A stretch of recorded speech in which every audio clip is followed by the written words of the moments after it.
Welcome back. Now time for the main board cleanup and inside cleanup. I've got the covers off and I'm leaving the cover on the PLL section here. I took it off earlier, looked at it. It was clean. I would suggest that you do take it off and take a look inside. And if there's any big stuff, whether in there or in the main section, you can take a vacuum and suck out the big dust bunnies and whatnot. In my section here, in this particular unit, it's very clean. There's nothing in there, so I'm going to leave the cover on in that. And I'm just going to spray the main area here. What I'm using is an electronic wash, MG Chemicals, electronic cleaner, plastic safe. As it says on the back, some precautions. May catch fire, use in well ventilated area. So I'm using this replacement bottle instead of an aerosol, lasts longer, and I've put it in another spray bottle with a fine spray.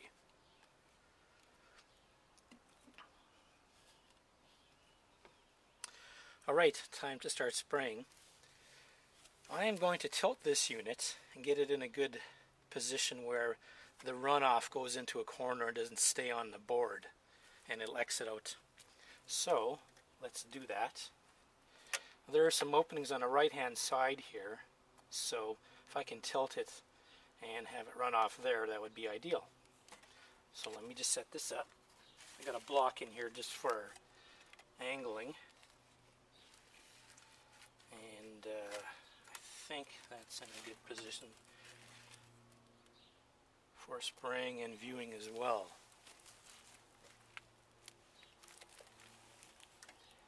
Move them down a little bit more. Okay, I think we got the whole unit. So the goal here is to clean up the board, clean up gunge that's on the main board, motherboard, and I'll start using my spray bottle. Start from the top, work my way down. There's also the heat sinks here, and the components that are mounted to it have a heat sink compound on them.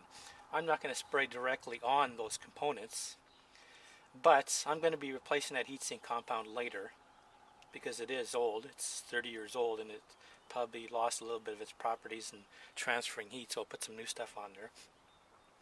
Alright, let's start spraying.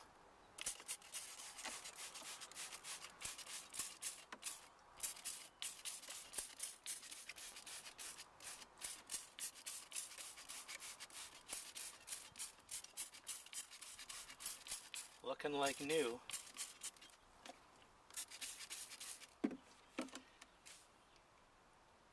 Alright, gonna have to let that dry for a number of hours before you even attempt to turn it on.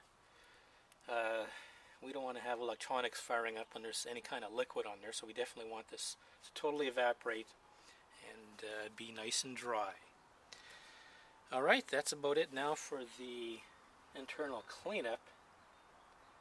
Now, our next thing is to do is start doing some repairs and alignments.